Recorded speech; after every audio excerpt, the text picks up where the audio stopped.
बिस्मिल्लाहिर्रहमानिर्रहीम। अस्सलाम वालेकुम dear student, you are attending the class of bio first year. Student, आज का जो हमारा टॉपिक है that is the living world in time. तो अपने लेक्चर की तरफ मूव करते हैं। Living world in time. Student, last lecture में हमने क्या डिस्कस किया था कि अर्थ के ऊपर डिफरेंट एरियाज़ में या डिफरेंट प्लेसेस में डिफरेंट टाइप के एनिमल्स रहते हैं। डिफरेंट एनिमल्स डिफरेंट एरियाज़ में या प्लेसेस में क्यों रहते हैं? क्योंकि वहाँ का इन्वायरमेंट जो सा था, मतलब क्लाइमेट की हमने लास्ट लेक्चर में बात की थी, वो उनके लिए सूटेबल होता है, फेवरेबल होता है, इसलिए वो ऑर्गेनिज्म वहाँ पे पाए जाते हैं। क्लाइमेट के साथ साथ ही हमने बात की थी वहाँ का फूड किस टाइप का है, वो भी डिसाइड करता है कि उस एरिया में किस टाइप का ऑर्गेनिज्म सर्वाइव करेगा।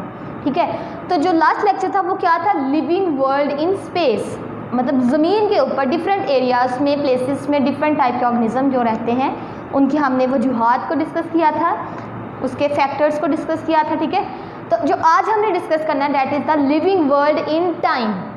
Living world in time, time से क्या मुराद है कि लिविंग ऑर्गेनिज्म टाइम के हिसाब से कब किस टाइम पाए जाते थे। ठीक है, बात करते हैं since the time of its origin. किसका ओरिजिन? अर्थ का।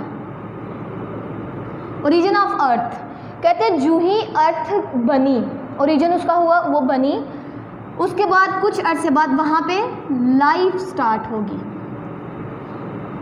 कि जो अर्थ थी वहाँ पे लाइफ लिविंग ऑर्गेनिज्म बनना शुरू होगी। Clear student? तो कहते हैं जो ही अर्थ का ओरिजिन हुआ तो वहाँ पे लाइफ स्टार्ट होगी, लाइफ वहाँ पे बनना शुरू, लिविंग ऑर्गेनिज्म बनना शुरू होगी। क्लियर? तो पहले कुछ ऑर्गेनिज्म बने, लिविंग ऑर्गेनिज्म बने, उसके बाद वो ज़्यादा होते गए, उसके बाद उनके अंदर चेंजेस आई। ठीक है, उनके बाद चेंजेस आने के बाद न्यू ऑर्गेनिज्म बने, उनमें से कुछ पॉपुलेशन ज़्यादा होगी, कुछ जो सी कम होगी, कुछ एक्सटिंक्ट कर गई, कुछ अभी तक मौजूद हैं। तो वही बात कर रहे हैं कि टाइम जो टाइम पास होता गया, मतलब गुजरता गया, तो जो लिविंग ऑर्गेनिजम्स थे उनके अंदर भी चेंजेस आती गई। या तो ये लिविंग ऑर्गेनिज्म जो से इनकी पॉपुलेशन ज़्यादा होती गई, तो चेंजेस आने की वजह से हमारे पास न्यू ऑर्गेनिजम्स बने, मतलब वेराइटी ऑफ ऑर्गेनिज्म हमारे पास आना शुरू होगी। वेराइटीज़ मतलब डिफरेंट टाइप के ऑर्गेनिज्म आना शुरू हो गए। अब जो डिफरेंट टाइप के ऑर्गेनिज्म आए थे मे बी वो उनकी पॉपुलेशन इंक्रीज़ कर गई या उनकी पॉपुलेशन डिक्रीज कर गई। ठीक है, पॉसिबिलिटीज थी ना। तो कहते हैं कि किस टाइम कौन सा ऑर्गेनिज्म बना, कब उनकी पॉपुलेशन ज़्यादा हुई, कब उनकी पॉपुलेशन डिक्रीज हुई, या उनमें से कुछ जो पॉपुलेशन थी या कुछ ऑर्गेनिजम्स थे वो एक्सटिंक्ट हुए। एक्सटिंक्ट मतलब ख़त्म हो गए।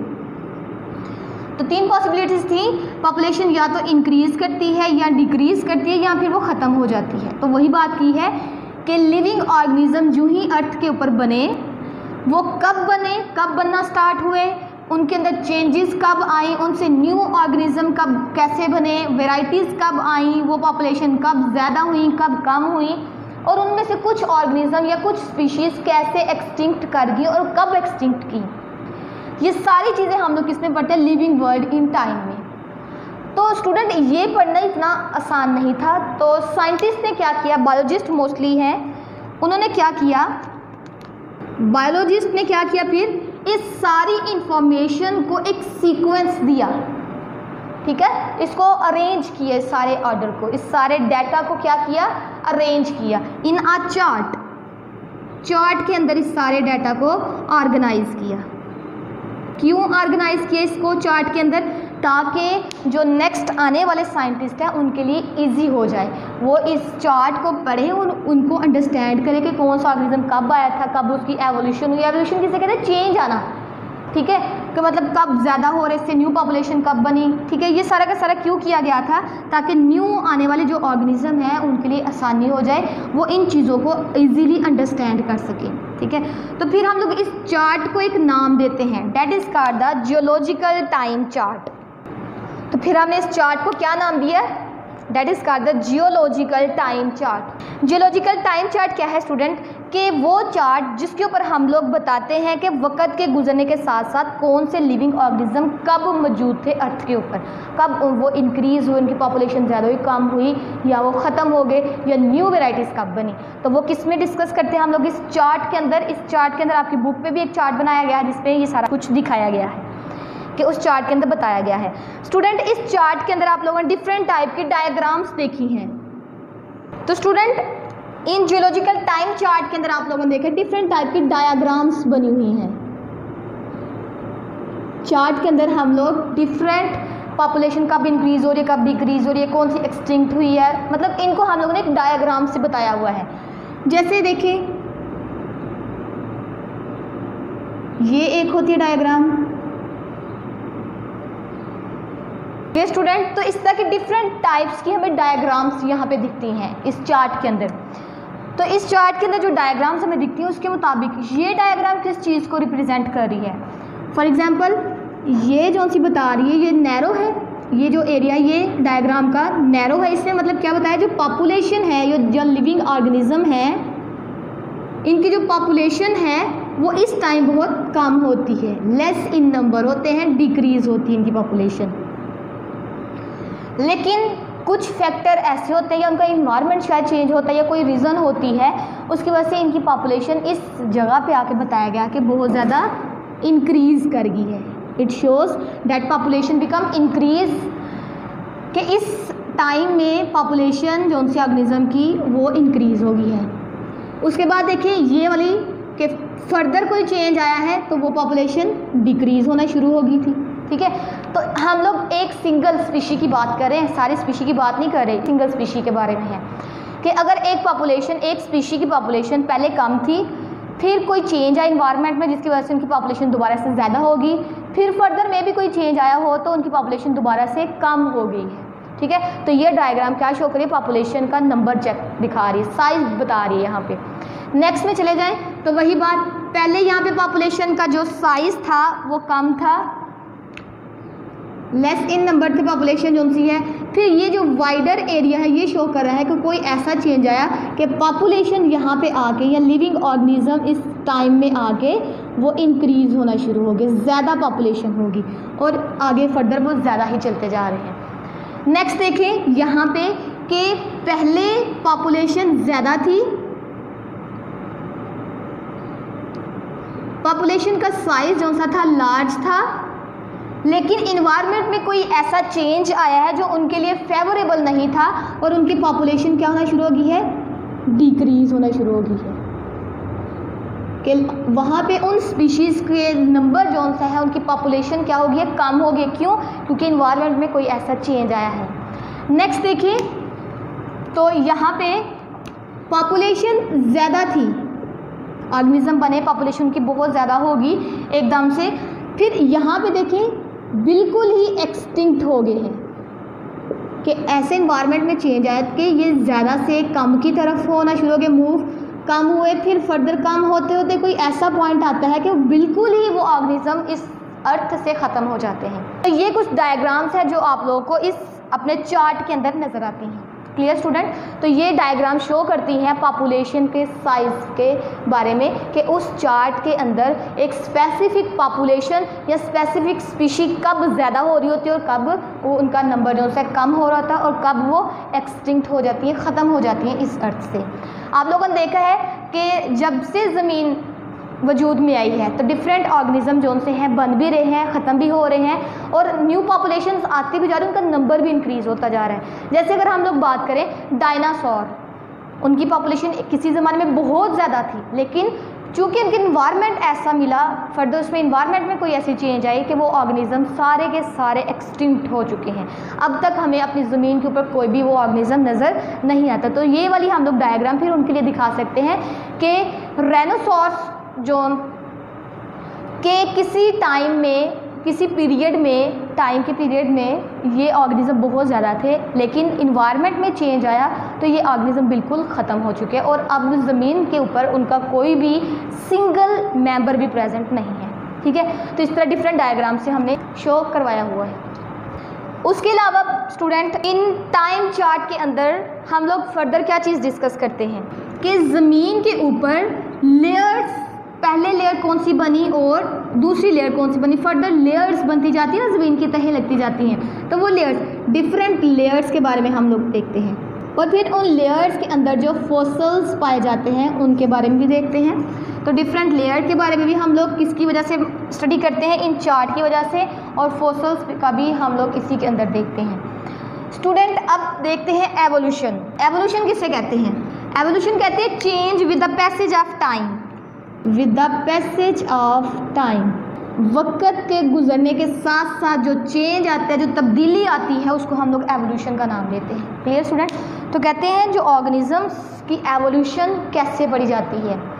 हमने बात की है कि जो अर्थ की हिस्ट्री है वो हम लोग किस में डिस्कस करें, किस तरह में पता चली है, इन चार्ट के ज़रिए। इसके अलावा एवोल्यूशन जो सी ऑर्गेनिज्म के अंदर आती है कि एक ऑर्गेनिज्म दूसरे ऑर्गेनिज्म में चेंज हुआ है, वो कैसे चेंज हुआ है। तो फिर हमें कैसे पता चलता है कि ये जो न्यू ऑर्गेनिज्म आया ये कहाँ से आया है, इसका अबाव अजदाद कौन से, इसको बनाने वाले कौन से हैं, किस विषय में मॉडिफिकेशन है तो ये न्यू ऑर्गेनिज्म बना है। तो with the help of evolution हम लोग देखते हैं कि न्यू स्पीशीज़ कैसे बनी है और इनको बनाने वाले कौन हैं, इनके अबाव अजदाद कौन से हैं।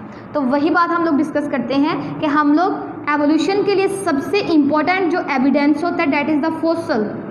फॉसिल्स क्या करते हैं स्टूडेंट? फॉसिल्स बेसिकली कहा किसे जाता है, किसी भी ऑर्गेनिज्म के डेड बॉडीज़ को या उनके इम्प्रेशंस को हम लोग फॉसिल का नाम देते हैं। अब डेड बॉडीज़ और इम्प्रेशन किसे कहते हैं? अगर कोई ऑर्गेनिज्म मर गया है तो उसकी वहाँ पे बॉडी पड़ी रही है, ठीक है, तो मे बी वो बॉडी जो सी है किसी चीज़ के नीचे आ गई है और वो वहाँ पे प्रिजर्व हो गई, सेफ हो गई है। वक्त गुजरता गया लेकिन वो ऑर्गेनिज्म की डेड बॉडी वहीं पे पड़ी हुई है, ठीक है। तो हम लोग डेड बॉडीज़ से भी फिर फर्दर इंफॉर्मेशन लेते हैं। इंप्रेशन कहते हैं निशान पड़ जाना। डेड बॉडीज़ सम टाइम क्या होता है, डेड बॉडीज़ ख़त्म हो जाती हैं, सिर्फ उनके वहाँ पे निशान पड़े रह जाते हैं, गहराई जो उनकी होती है। जैसे एक ऑर्गेनिज्म है पड़ा हुआ था ज़मीन के ऊपर, ठीक है, तो उसके ऊपर प्रेशर लगा है तो ऑर्गेनिज्म वहाँ पे उसका निशान सा बन जाता है कि ये इस टाइप का ऑर्गेनिज्म था, उसकी शेप की स्ट्रक्चर वहाँ पे बन जाती है, ठीक है। तो कहते हैं फॉसिल्स के ज़रिए हम लोग क्या करते हैं, एवोल्यूशन को डिस्कस करते हैं। तो फॉसिल्स जो से बेसिकली किसी भी ऑर्गेनिज्म के एवोल्यूशन के बारे में पढ़ने के लिए बहुत ज़्यादा ज़रूरी है। साइंटिस्ट होते हैं उनको डिफरेंट ऑर्गेनिज्म की डेड बॉडीज़ मिलती हैं, ठीक है, मे बी रॉक्स के अंदर कहीं दबी हो, मे बी कहीं सैंड पे मौजूद हो, कहीं भी हमें वो फॉसिल्स मिलते हैं, उनकी डेड बॉडीज़ मिलती हैं। फॉर एग्जांपल हमें एक ऑर्गेनिज्म की बॉडी मिली, उसको हमने नाम दे दिया रेप्टाइल्स का। फिर कुछ अर्से बाद हमें किसी ऑर्गेनिज्म की डेड बॉडीज़ मिली जिसको हमने नाम दिया फिशेस की थी। हमारे पास क्या है, बर्ड्स की हमें डेड बॉडीज़ मिली। फिर हम किस चीज़ का फॉसिल मिला, एम्फीबियंस का, ठीक है। इस तरह हमारे पास डिफरेंट ऑर्गेनिज्म की डेड बॉडीज़ हमें मिली, ठीक है, डिफरेंट ऑर्गेनिज्म की डेड बॉडीज़ हमें मिली। हमने क्या किया, हमने देखा एवोल्यूशन में क्या होता है, जो चीज़ें सिंपल से कम्प्लेक्स की तरफ मूव करती हैं, चेंज आता है लेकिन किन में, सिंपल चीज़ों के अंदर, और वो फिर क्या होती जाती है, कम्प्लेक्स होती जाती हैं। Clear student? तो हम लोग फिर इसी कंसेप्ट को अपने माइंड में रखते हुए इनको सीक्वेंस करते हैं, इनको एक तरतीब देते हैं कि जैसे अगर हम इनमें से देखें तो कौन सा ऑर्गेनिज्म है जिसकी बॉडी सबसे ज़्यादा सिंपल होती है, तो फिशेस जिसकी सबसे ज़्यादा सिंपल बॉडी है, ठीक है। उसके बाद दूसरे नंबर पे कौन से आते हैं, एम्फीबियंस, बहुत ज़्यादा फिशेस से ज़्यादा एडवांस बट रेप्टाइल से कम एडवांस होते हैं, उनकी बॉडी रेप्टाइल की निस्बत थोड़ी सी लेस कम्प्लेक्स होती है। तो हम लोग फिर कहते हैं पहले फिशेस बनी, फिर एम्फीबियंस बने, फिर एम्फीबियंस में चेंज आया तो वो किस में चेंज हो गया, रेप्टाइल्स में। क्यों? क्योंकि रेप्टाइल की जो बॉडी है वो एम्फीबियंस के साथ थोड़ी सी मिलती जुलती है, लेकिन उसके साथ साथ ही कुछ डिफरेंस है जो एम्फीबियंस को और रेप्टाइल्स को डिस्टिंग्विश करते हैं। हम लोग कहते हैं रेप्टाइल्स बने, और फिर रेप्टाइल्स में मॉडिफिकेशन आने से फिर देन फर्दर बर्ड्स बने, तो बर्ड लास्ट पे बने। तो फिर हम लोग फॉसिल्स की बेस पे बता रहे हैं कि कौन सा ऑर्गेनिज्म पहले मौजूद था। तो इनमें से ओल्डेस्ट ऑर्गेनिज्म कौन से, सबसे पहले कौन से ऑर्गेनिज्म बने, और न्यूएस्ट मतलब नए वाले ऑर्गेनिज्म कौन से हैं, बर्ड्स या मैमल वगैरह हैं, ठीक है। तो इनमें चेंज आने की वजह से ये न्यू ऑर्गेनिज्म बने। तो पीछे वालों में जो पुराने थे उनमें चेंज है, तो उसकी वजह से फर्दर फिर हमारे पास नए वाले ऑर्गेनिज्म बने। Clear student. तो फिर हमने इनको स्ट्रक्चर को देखते हुए फिर हमने सीक्वेंस की, इनको एक ऑर्डरली अरेंज किया, ठीक है, अरेंज करना। तो इस तरह फिर हमने कहा कि फॉसिल जो सा है फिर एवोल्यूशन में बहुत मदद दे रहा है। एवोल्यूशन क्या था कि चेंज आया सिंपल से कम्प्लेक्स में, तो ये चेंज आ रहा है ना, तो हमें किस तरह पता चला ये चेंज है, हमें फॉसिल्स की मदद से पता चला है, ठीक है। तो फिर आगे बात करते हैं एवोल्यूशन। एवोल्यूशन को स्टडी करने के लिए हमारे पास दो मेथड हैं, उनके नाम देखें यहाँ पे हमारे पास 2 मेथड्स हैं। First one is the sedimentation method and second one is the radioactive method। तो स्टूडेंट हम लोगों ने इसके डिफरेंट मेथड्स देखे हैं जिसके ज़रिए हम लोग एवोल्यूशन को स्टडी कर सकते हैं। तो these are the different methods that are involve in the study of evolution. सबसे पहले हम लोग डिस्कस करते हैं सेडिमेंटेशन मेथड। सेडिमेंटेशन, ये वर्ड आप लोगों ने पहले भी पढ़ा हुआ है राइबोसोम्स में। सेडिमेंट्स मतलब चीज़ों का नीचे बैठना, नीचे सेटल डाउन होना, ठीक है। आप लोगों ने एक ग्लास लिया है, एक ग्लास लिया आप लोगों ने, उसमें आपने स्टोन ऐड किए हैं, सैंड ऐड की है, लीव्स ऐड की है, डिफरेंट टाइप का मटेरियल इसके अंदर ऐड किया, इसको फिर आपने हिलाया है, तो देखा आप लोगों ने नीचे चीज़ें सेटल डाउन, नीचे बैठना शुरू हो जाती हैं in the form of a layer, layers बनना शुरू हो जाती हैं। तो चीज़ों का सेटल डाउन होना सेडिमेंटेशन कहलाता है, ठीक है। हम लोग देखते हैं कि ज़मीन के ऊपर लेयर्स जो सी हैं वो सेटल डाउन है, एक लेयर के ऊपर दूसरी लेयर है, दूसरी लेयर के ऊपर तीसरी लेयर है, इस तरह फर्दर बहुत ज़्यादा लेयर्स पाई जाती हैं, ठीक है। तो हम लोग देखते हैं कि जब अर्थ बनी, ये अर्थ की सरफेस थी एक, ठीक है, तो अर्थ पे डिफरेंट लिविंग ऑर्गेनिज्म बने, वो लिविंग ऑर्गेनिज्म में भी इस जगह पे आके रहना शुरू हो गए। वो ऑर्गेनिज्म ए था, बी, सी, डी, ठीक है, डिफरेंट ऑर्गेनिज्म यहाँ पे आके रहना शुरू हो गए फर्स्ट लेयर के ऊपर। This is the first layer of earth. इस लेयर के ऊपर आके ऑर्गेनिज्म रहना शुरू हो गए, इन्होंने यहाँ पे सर्वाइव करना शुरू कर दिया, रहना शुरू कर दिया। लेकिन with the passage of time कुछ देर बाद क्या हुआ, यहाँ पे इन्वायरमेंट चेंज हो गया, इन्वायरमेंट में कोई चेंज आया, चेंज हो गया जो इनके लिए सूटेबल नहीं था, ठीक है। अब वो किस टाइप का इन्वायरमेंट में चेंज आता है वो अभी तक साइंटिस्ट खुद नहीं उनको पता कि वो किस टाइप का चेंज है, ठीक है। तो फिर कहते हैं जब इन्वायरमेंट इनके हिसाब से चेंज नहीं हुआ तो इनका सर्वाइव करना मुश्किल हो गया, रहना यहाँ पे ज़िंदा रहना मुश्किल हो गया। तो ये ऑर्गेनिज्म जो से इनकी यहाँ पे डेथ हो जाती है, ऑर्गेनिज्म यहाँ पे इनकी डेथ होगी ऑर्गेनिज्म की, और फिर ये यही इस अर्थ के ऊपर ही, इस लेयर के ऊपर ही प्रेजेंट है।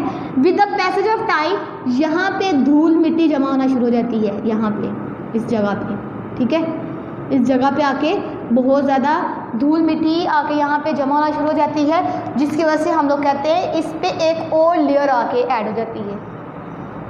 जैसे हम लोग कोई चीज़ रखते हैं उसके ऊपर क्या होता है, कुछ दिनों बाद अगर हम उसको नहीं छेड़े वहीं पे पड़ी रही है तो उसके ऊपर मिट्टी की तह जम जाती ना वहाँ पे, फिर क्या होता है with the passage of time बहुत ज़्यादा जो धूल मिट्टी यहाँ पे आती जाती है और एक बड़ी सी थिक लेयर बन जाती है। ये क्या बना दी उन्होंने, लेयर, ठीक है।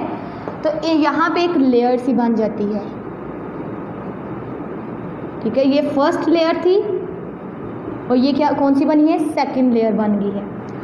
अब ज़मीन के मुख्तलिफ हिस्सों से या कहीं से भी कुछ और ऑर्गेनिज्म आके यहाँ पे रहना शुरू कर देंगे इस लेयर के ऊपर। क्यों? क्योंकि उस टाइम इस लेयर के इर्द गिर्द यहाँ पे जो टेम्परेचर या इन्वायरमेंट है उन ऑर्गेनिज्म के लिए सूटेबल होगा। जैसे FGH ऑर्गेनिज्म है, ये यहाँ पे आके रहना शुरू कर देंगे इस सेकंड लेयर के ऊपर, तो क्या होगा, वो ऑर्गेनिज्म यहाँ पे रह रहे हैं क्योंकि इनका इन्वायरमेंट इनके लिहाज से है। फिर क्या होता है, with the passage of time ये भी वहाँ पे रह रहे हैं, लेकिन कुछ वक्त गुजरने के साथ यहाँ पे दोबारा से इन्वायरमेंट में चेंज आता है, ठीक है। इन्वायरमेंट में चेंज आए या अर्थ मतलब कोई जल्जला वगैरह आ जाए, कोई फ्लड आ गया, कोई भी रीज़न की वजह से क्या होता है, ये दोबारा से इनकी डेथ हो जाती है। ये ऑर्गेनिज्म यहाँ पे इनकी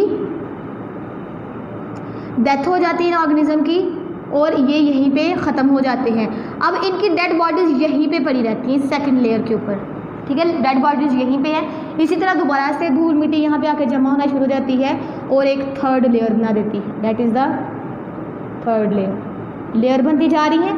तो इसी तरह दोबारा से न्यू ऑर्गेनिज्म आएंगे, O P Q, ठीक है, ये ऑर्गेनिज्म आ गए हैं, ये यहाँ पे रहना शुरू कर देंगे। ड्यू टू सम रीज़न ये भी ख़त्म हो जाते हैं, न्यू लेयर बन जाती है। ठीक है, तो ये लेयर्स बनने के जो प्रोसेस हैं दैट इज़ द सेडिमेंटेशन, के एक के बाद दूसरी के बाद थर्ड लेयर बनती जा रही है। ठीक है, अब देखें सेडिमेंटेशन मेथड किस तरह में एवोल्यूशन में मदद देता है। हमने बात की है जो सबसे पहले ऑर्गेनिज्म थे वो यहाँ पे मौजूद थे, ओल्डेस्ट, सबसे पुराने, सबसे पहले जो ऑर्गेनिज्म थे वो फर्स्ट लेयर में पाए जाते थे। उसके बाद उनसे जो न्यू वाले ऑर्गेनिज्म थे वो यहाँ पे, और सबसे ज़्यादा न्यू वाले यहाँ फर्दर यहाँ पे। ठीक है, अगर हमें अर्थ की इस लेयर से कोई फॉसिल मिल रहा है, मतलब बी फॉसिल हमें मिला है, तो हम लोग कहते हैं उसके बाद हमें फॉसिल एच मिलता है, पी मिलता है। ठीक है, तो यहाँ पे देखिए एच फॉसिल मिला है, फिर कौन सा मिला है, पी मिला है। तो बी फॉसिल कौन सी लेयर से मिला है, फर्स्ट लेयर से। एच फॉसिल जो है वो सेकंड लेयर से, और पी है जो थर्ड लेयर से। जो सबसे ऊपर वाली लेयर होती है वो सबसे न्यू वाली लेयर होती है, मतलब इसके ऊपर जो ऑर्गेनिज्म है, इस लेयर के ऊपर जो ऑर्गेनिज्म पाए जाएंगे वो नए वाले हैं, पुराने नहीं हैं। ठीक है, तो अगर सबसे डीप लेयर जो उनसे डीपर लेयर में से हमें कोई फॉसिल मिल रहा है तो हम लोग वो कहते हैं कि वो सबसे पुराना ऑर्गेनिज्म है, वो इन सबसे ज़्यादा सिंपल ऑर्गेनिज्म होगा। ठीक है, फिर हम लोग इनको सीक्वेंस देते हैं, जैसे पहले बी थे ऑर्गेनिज्म, फिर एच वाले आए, फिर पी वाले, तो हमने इनको क्या किया है, अरेंज कर दिया है, सीक्वेंस दे दी है उनकी एवोल्यूशन के हिसाब से, कि मतलब पहले बी वाले ऑर्गेनिज्म बने थे, वो ख़त्म हो गए, उनमें चेंज आए कोई वजह से, फर्दर एच वाले ऑर्गेनिज्म आए, फिर यहाँ पे। तो फॉसिल का रिकॉर्ड, तो ये जो कि डेड बॉडीज हैं, these are the basically fossils हैं। तो फॉसिल्स जो डिफरेंट अर्थ की लेयर से मिलते हैं, उनकी स्टडी के बाद जब हम लोग एवोल्यूशन देखते हैं ऑर्गेनिज्म के अंदर, तो उस मेथड के ज़रिए हम लोग जिससे कर रहे हैं, उसको फाइंड कर रहे हैं, उस मेथड को हम लोग सेडिमेंटेशन का नाम देते हैं, कि अर्थ की लेयर से फॉसिल्स को फाइंड आउट करना, फिर उन फॉसिल्स को तरतीब देना, वो क्या है, सेडिमेंटेशन मेथड। क्लियर स्टूडेंट, कि फॉसिल्स को अर्थ की लेयर से निकालना, फाइंड आउट करना, फिर उनको स्टडी करना, फिर उनके सीक्वेंस के लिहाज से उनको तरतीब देना, उनके बॉडी के लिहाज से, बॉडी स्ट्रक्चर को देखते हुए, या उनकी एवोल्यूशन के लिहाज से उनको तरतीब देना। वो ऑर्गेनिज्म सबसे ज़्यादा नीचे वाली लेयर में पाए जाएंगे, उनको हम लोग कहते हैं वो सबसे पुराने ऑर्गेनिज्म हैं, और वो ऑर्गेनिज्म जो सबसे ऊपर वाली लेयर्स में पाए जाते हैं वो न्यू ऑर्गेनिज्म है, उनके वो अभी नए बने हैं। क्लियर, लेकिन यहाँ पे कंडीशन है, शर्त क्या है, कंडीशन क्या है यहाँ पे, कि इन अर्थ की लेयर्स को डिस्टर्ब ना किया गया हो। ठीक है, अगर ये अर्थ की जो लेयर है ये ख़त्म हो गई है, ये वाली लेयर यहाँ पे आ गई है, तो फिर वो डिस्टर्ब हो सकता है, ये दोनों ऑर्गेनिज्म मिक्सअप हो सकते हैं। तो हमें फिर उनमें थोड़ा सा डिस्टिंग्विश करना कि कौन सा ऑर्गेनिज्म पहले बना था, कौन सा बाद में बना, तो वो थोड़ा सा मुश्किल होता है। तो कंडीशन क्या है कि जब तक ये लेयर्स डिस्टर्ब नहीं हुई तब तक हमें एक जो फॉसिल्स का जो रिकॉर्ड मिल रहा है वो एक सीक्वेंस से मिल रहा होगा। ठीक है, तो अगर ये डिस्टर्ब हो जाएंगी तो फिर फॉसिल्स को लेके एवोल्यूशन के बारे में पढ़ना थोड़ा मुश्किल होता है।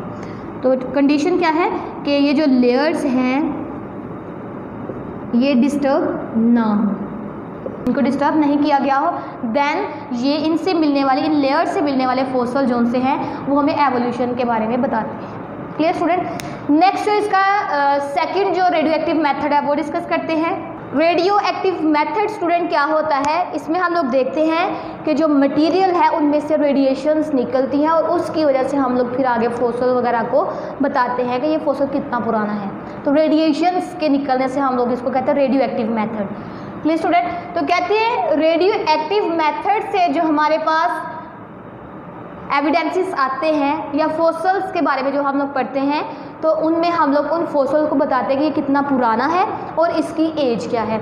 इसमें भी हम लोग बता रहे थे कि कितना ऑर्गेनिज्म पुराना है या इसका फॉसिल ये कितना पुराना है, लेकिन उसकी एज डिटरमाइन नहीं थी हो रही यहाँ पे। जबकि रेडियो एक्टिव मेथड के अंदर हम लोग फॉसिल कितना ओल्ड है कितना पुराना है, और दूसरी बात कि यही फॉसिल जो सा है इसकी एज कौन सी है।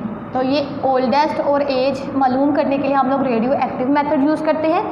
It is the very efficient method to determine to find out the evolution between the organism. Organism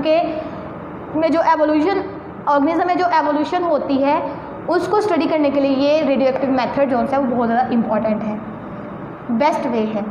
आप लोगों ने रेडियो आइसोटोप्स पढ़े हुए हैं। रेडियो आइसोटोप्स कौन से होते हैं?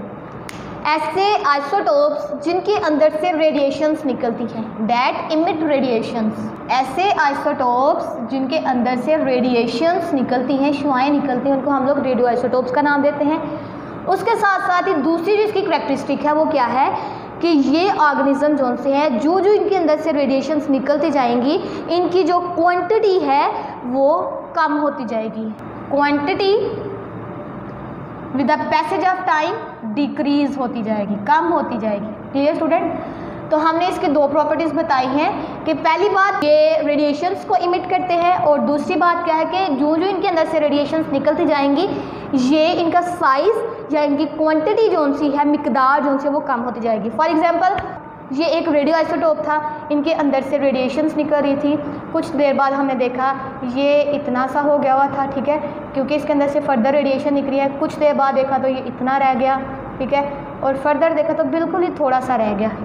तो हमने बात की है इनके अंदर से रेडिएशंस निकली और साथ साथ ही इनका जो साइज़ है, इनकी क्वांटिटी है वो भी डिक्रीज होती जा रही है। Clear student? अब देखें स्टूडेंट, रेडियो आइसोटोप्स जो से हैं ये लिविंग ऑर्गेनिज्म की बॉडी के अंदर भी पाए जाते हैं, ऑर्गेनिज्म की बॉडी के अंदर भी पाए जाते हैं। और अगर हम लोग यहाँ पे बात करें, इस ऑर्गेनिज्म के अंदर क्या मौजूद था? रेडियो आइसोटोप यहाँ पे, ठीक है, इसके अंदर से रेडिएशंस इमिट हो रही हैं, निकल रही हैं। उसके बाद न्यू लेयर बन गई है, लेकिन जब न्यू लेयर बनी तो ये जो रेडियो आइसोटोप था इसके अंदर से रेडिएशंस निकलती जा रही थी, तो कुछ अरसे बाद इसका जो साइज़ था वो डिक्रीज हो गया। Clear student? इसमें से कम रेडिएशंस निकलेंगी फिर फर्दर, ठीक है। आगे फर्दर देखें तो जब ये थर्ड लेयर बनी तो ये और छोटा हो गया साइज़ में, क्योंकि इसके अंदर से बहुत ज़्यादा रेडिएशंस निकल चुकी हैं।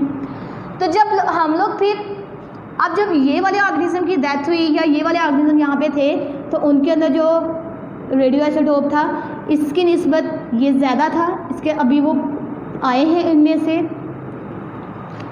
ठीक है। तो पहले वाले ऑर्गेनिज्म के अंदर जो रेडियो आइसोटोप थे उनमें से रेडिएशंस निकली और वो इतने हो गए। उसी वक्त दूसरी लेयर के ऊपर ऑर्गेनिज्म पाए गए और उनके अंदर जो रेडियो आइसोटोप्स थे वो उनका साइज़ भी ज़्यादा था, उनका साइज़ ज़्यादा था इसकी निस्बत, ठीक है। फिर फर्दर जब ये छोटे हुए, इनमें से फर्दर जब ये जो से हैं इनमें से रेडिएशंस निकलती गई तो इनका साइज़ भी थोड़ा हो गया। अब जब इनका साइज़ थोड़ा हुआ था तो थर्ड लेयर पे न्यू ऑर्गेनिज्म आ गए, ठीक है, तो उनके रेडियो जो से है रेडियो आइसोटोप्स ज़्यादा बड़े थे, ठीक है। तो कहते हैं फिर हम लोग रेडियो आइसोटोप्स के ज़रिए बता सकते हैं कि इस ऑर्गेनिज्म के अंदर जो रेडियो आइसोटोप है वो कितना है। अगर उसका साइज़ क्वांटिटी ज़्यादा है तो वो ऑर्गेनिज्म जो सा है वो न्यू होगा, और अगर उस ऑर्गेनिज्म के अंदर रेडियो आइसोटोप जो सा उसकी क्वांटिटी कम है, बहुत ज़्यादा कम है, तो हम लोग कहते हैं ये ओल्डेस्ट ऑर्गेनिज्म है, ठीक है। तो रेडियो आइसोटोप की क्वांटिटी को देखते हुए अगर क्वांटिटी ज़्यादा है तो हम लोग कहते हैं ये ऑर्गेनिज्म जो से हैं वो न्यू है, अभी कुछ अरसे पहले ही उनकी डेथ हुई है।